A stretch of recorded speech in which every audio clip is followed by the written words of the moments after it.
O, dali, gawin mo. Hey, this is super athletic Jeff Cobb, and you're listening to Stan, Row, and Raph for the SGP Podcast. Woo! Are you ready?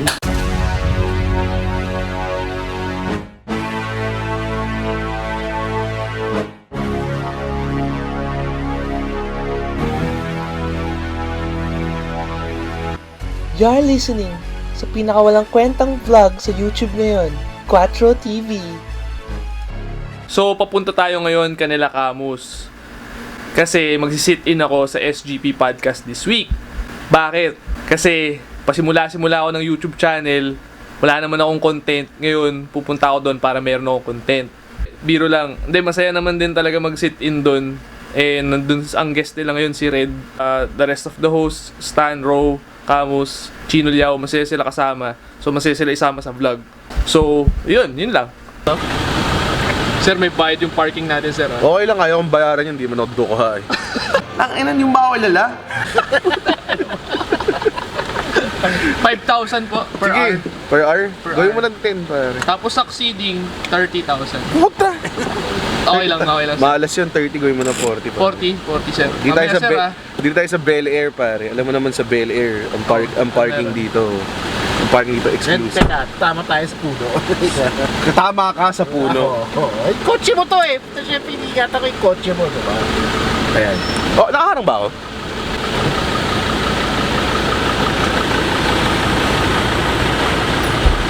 Chino Liao in the house!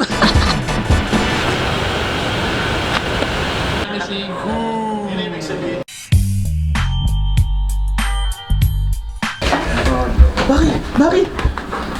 What do we do with Pocky? I don't know, you just give him a minute to... He'll calm down, he'll calm his tits. Sorry, this non-existent bits. Bob, come here. Bakit? Ayan, pa-cute. Actually, camera. Pa-cute. Namoy niya ako, may aso daw. Ay, upo ka din! Nagit ka yan? Dati siya. Hindi, parang... It's not play by that's Play by. Play by. Nasa kanya Talaga yung corgi talaga pa. Natakot ka sa corgi. Oh, gago eh. Tapang ng corgi eh. Okay, natakot sa corgi. Sige ba? Bye, Bye, Bucky! Bye. Oh. Saan ako upo? Pwede ka dito. Pwede ka dito. We do I them can- I'm first. gonna be there. Do I can be there, you can be here, tapos zero. we do them first? Or do we do registering business first? No, let's do the questions. Let's get them out of the way. O, dali, gawin mo. Hey, this is super athletic Jeff Cobb, and you're listening to Stan, Row, and Raph for the SGP Podcast. Woo! Yung kailangan mo natin kay Charlotte Flair. Shut up, Camus! Kay Charlotte Flair. Charlotte Flair. Hi, this is Charlotte Flair, and you're listening to the SGP Podcast You have a good feminine voice. with Stan, Row, and Camus. Woo! Woo! Are you ready? Yun yung mga old school stinger nila. No, nandun pa yung Are You Ready? What? Nandun Nandiyan pa pa ba? ba? Yeah. Alam mo si Jam yun, di ba? Ano talaga? Jamalas. Yes, sir. Hello, Jamalas. Kamusta? Ano ba? Kupanood niya kasi. The voice of the SGP Podcast, Jam Alas. Hindi mo na binalik. Wala eh, binuksan mo kasi. Dapat hindi ka nagtanong kasi dito na Oo nga, si Chino na gano'n. Tinanong ko sa inyo kung pwede, sasabi niyo pwede. Oh. So, papalit niyo sa akin. Ba't ka nagagalit? Okay, mag-air yan. Bago ka lang dito, Chino. Oy, hindi na ako wrestler, gago. Journalist ako, gago. Writer. Journalist ako. Game in 3, 2, 1. It's another special episode of the podcast this week because it's a full house, and when we say full, we mean very full because it's a literally full room. It's a fat joke. let's Wow, Stan! fat joke. No, Wow, Stan, how dare you? wow. How dare you? Already. How dare you? Passing the blame on me. Okay, so let's set the table here first. So you've got 1 minute the four of us, Camus, Ro, Chino, myself, and then we're being joined by Redrick Mahaba / Red Oliero, however you want to call him. And we're also being joined secretly by Quattro, who is filming some footage for Quattro TV. Our favorite new show. Yeah, our favorite new show. Pwede ba natin Clearly, tanong, since we have Quattro, pwede ba natin tanong, ba't di na lang siya Channel 4? Oo nga. Sige, palitan natin. At kami kausap eh. Very open. It was there for the Naisip ko taking. yung Channel 4. Mas better than the actual Channel 4. Right, exactly. Plus, hindi pa siya government controlled. Yes, I agree. I used to be a host in a Channel 4 show. I used to be a host in a Channel 4 show, so I could tell na walang kwenta yung So that's a little bit of a picture of what we're doing right now. Like we said online, it's gonna be a different episode of the podcast because we're gonna be telling stories. We're gonna reminisce a bit on some of the origins of PWR, some early stories. First got brought in, I think, when was that episode? We were having a guesting with, if I remember correctly, Chris Panzer. It was that episode. Yeah.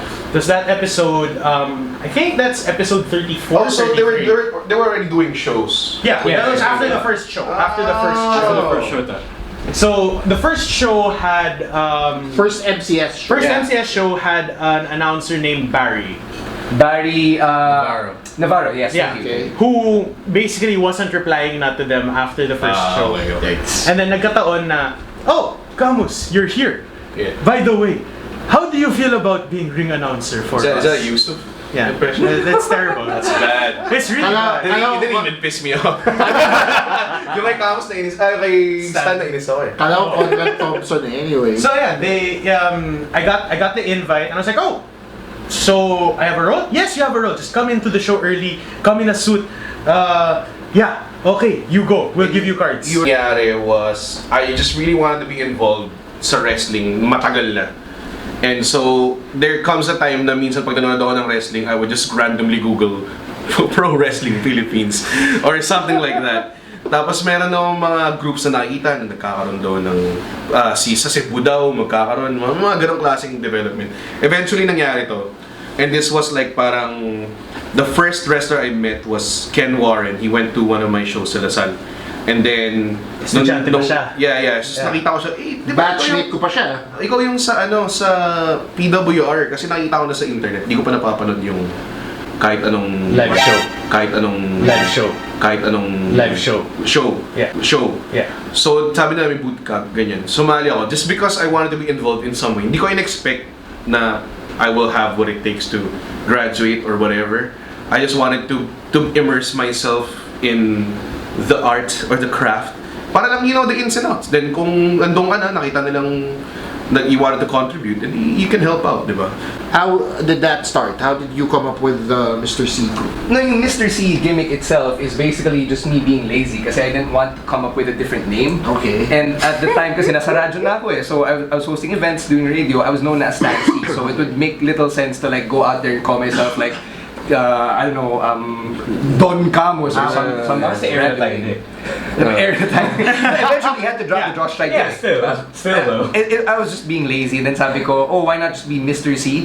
But it's like an homage to my dad and to like every other C that came before me. Henry C. Oh, maganda. No, that was actually That was something. also, that was one of the original bounced around backstories. that. Yeah, yun nga. Akala ko, parang it's kind of like a parang sinasabi na okay, medyo related siya sa head. Yes, Baka ganun. that was the original backstory. So like, I was bouncing around with Rowan Camus. Sabi ko, what if I was like the bastard apo of Henry C? Yes. Na parang tatay ko si Hans or si someone. One of them, one of them. One Specific, okay. Oh, No, but so, Hans kasi is the one who's running it now. yeah. So my dad told me, wag, baka magalit sila.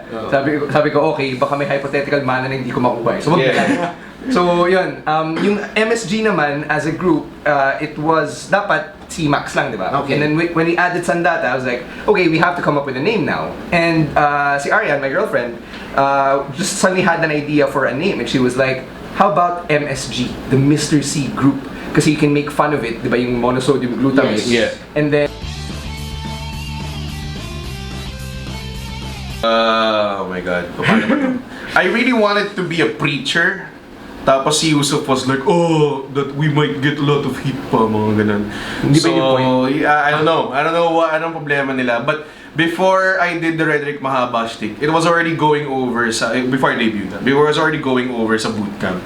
So people were like, but like people like siguro si Ice didn't want me to do it. So they also threw out like another shtick that I would do na parang stoner daw ako, that I would gas out because I always smoke a lot and like things like that. Wow, that's So they really tried to like stop me from doing it. Tapos sinabi ka being mayhem. yeah, so sinabi ko sa kanya, yo, pag grad show, let me be Redrick Mahaba. And if I don't get any kind of reaction, then I will do whatever you want to do. Game naman akong maging stoner din naman. Okay naman sa akin yun. No problem.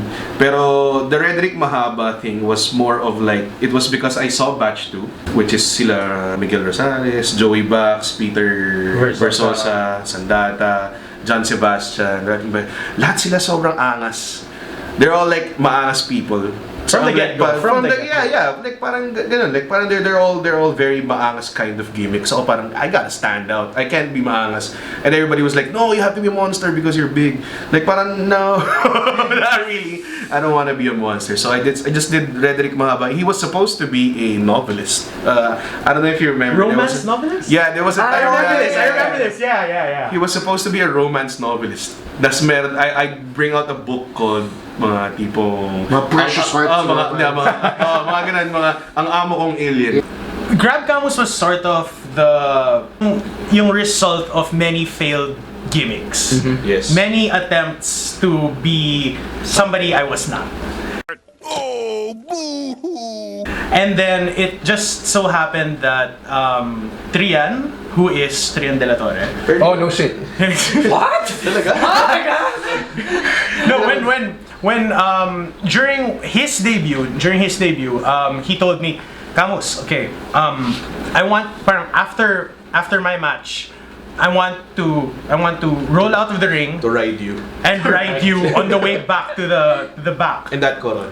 And then I was like, what? How? Why? Just Camus, just do it. Kasi he was doing his parang anti-matangkad thing. Yes. So iniisip niya, ialipin niya isang matangkad na young boy. Parang, Yeah. So para may sarili siyang kapre. Yeah. The idea there was that the idea that he had going on for a while was to have an Enzo and Cass sort of relationship come about. Oh. So I'd be the big guy, he'd be the small guy, and that would just be the dynamic. Not necessarily as a tag team, but similar dynamic. And then we got the fan suggestions for Grab Camus. Yung isa sa mga questions that keep popping out by a few people is that how long does it take for you guys to A, set up a ring, and B, how early do you need to be at a venue for a show? May tanong ako. Kung YOLO twin ka, pwede ka dumating mga 30 minutes before the show. So wala. But it has happened. To be fair, maaga na sila. Maaga nga sila, nagulat nga ako last time. Yes. Naunahan nila ako eh. So like parang wow. Well, consistently maaga for the past 3 shows. Yeah, Really? naunahan din Yes. nila ako. That's crazy. That's just That's weird. Welcome to 2019. Okay. Pero hindi naman siya super duper strict. Like if you have something to do or you came from work last night, we won't force you to be like, oh, dapat 8 a.m. nandiyan ka. Hindi naman ganun. So as long as you know, be diligent, kanya-kanyang responsibilities din and everything. So as long as you fulfill that, that's fine. The ring gets finished setting up by mga 9:30, 9 o'clock, Yeah. 10 a.m. Mga that time, nililinis lang yung canvas. Which is, nililinis siya, promise. Nililinis yung canvas. Vina-vacuum. Yeah. Vacuum na shampoo, mga ganun. Yes. Hindi na halata. Pero pininturahan na rin. Yeah. If you are still willing to work with Tactical Brian Hill As what? in any As what? capacity. Any capacity. Let's go around the table, shall we? Oo nga eh. Okay, right. To me, I'm a guy who's all for second chances. So the answer is yes if he owns up to everything he did and not find some way around it, not skirt accountability, responsibility. Basta tanggapin niya lahat, mag-sorry siya lahat, and do whatever he has to do to get back the trust of everyone he happened to screw over. Yeah, I think that's probably the first step towards it. Pero at the same time, sobrang tight na rin ang roster as a wrestler. Why would you need him as a guy backstage? I don't think he would provide any help. Tapos at the same time, like, sige, papasok na ito. What? I don't think he has any value sa PWR right now. And that's parang... So wala siyang trade value? Wala at all. Oh, you're one to talk about trade value? Wala siyang trade value. Kahit siguro... Nalala mo yung scene sa Moneyball, yung tinrade nila isa nilang... Was it the picture? Yeah, it was some tinrade nila for like soda. Yeah, so Baka did ganun. Baka ganun. I see no, like, siguro if he probably does more ring work and becomes a better wrestler, maybe. Pero with the current crop of wrestlers we have now, Yeah, for me personally, I can only speak for myself. Basically, what Rose said: take accountability, be able to acknowledge na there were things that happened under my watch that really put the company in a very bad position. I'm sorry, and then return the money. Kasi I think that's still a very touchy subject. That's one of the reasons why there are people who can't let go, is because the Batanes thing happened to people who didn't have the luxury of money para makauwi ng Manila. yeah. So, napaka-touchy pa rin nung issue na yun, and on behalf of those people, I would like them to still be compensated like 3 years after the fact. Who have the nerve to do pot shots at us, and Yeah, pero kasi- to what extent? But honestly, Yeah. if you were Yusuf, what are you gonna do? Yun lang yung value niya. Yeah, it's shock value for shock value. Wala ka talaga magagawa. He have to do the pot shots. He have to do the stupid storylines and things like that. So at the end of the day, do you want to work with a man who doesn't want to make amends? No. Oh. And given nga, like Red said, the roster is so stacked right now. Yeah. We have a women's division to build. We have a mid card that's great. We have a lower card Pero that is working. wala tayong Lisp division. Pwede siya dun. Let Camus play! No, that's not. That's Paano pag doon ka trinade sa MW? Hindi siya pwede i-trade. Parang si Paul Heyman. Oo, diba? Draft ni Eric Bischoff yun sa 2004 draft. wow. Nag-quit siya. Quit siya. Oh. So, But that would mean I need to quit. But that's another storyline for the future. So, So that question was from Mikey Liorin. God damn it, Mikey. Another question, he lets us stir the pot. Okay, hanggang dyan na lang muna yung video. If gusto nyo mapakinggan yung buong podcast episode, lalagay ko yung link sa description.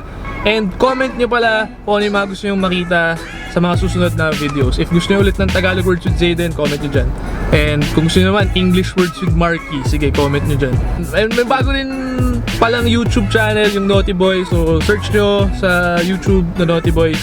Lalagay ko na rin yung link para di na kita marin i-search. First video nila in-upload na, which is Gemerlin Goes to Thailand. So check out nyo yan, masaya. Tapos, kita-kits din tayo sa Sunday for PWR Live Championship Spirit. So, yun, maraming salamat sa panonood. Kita-kits sa Sunday. Peace, I'm out. Bye-bye.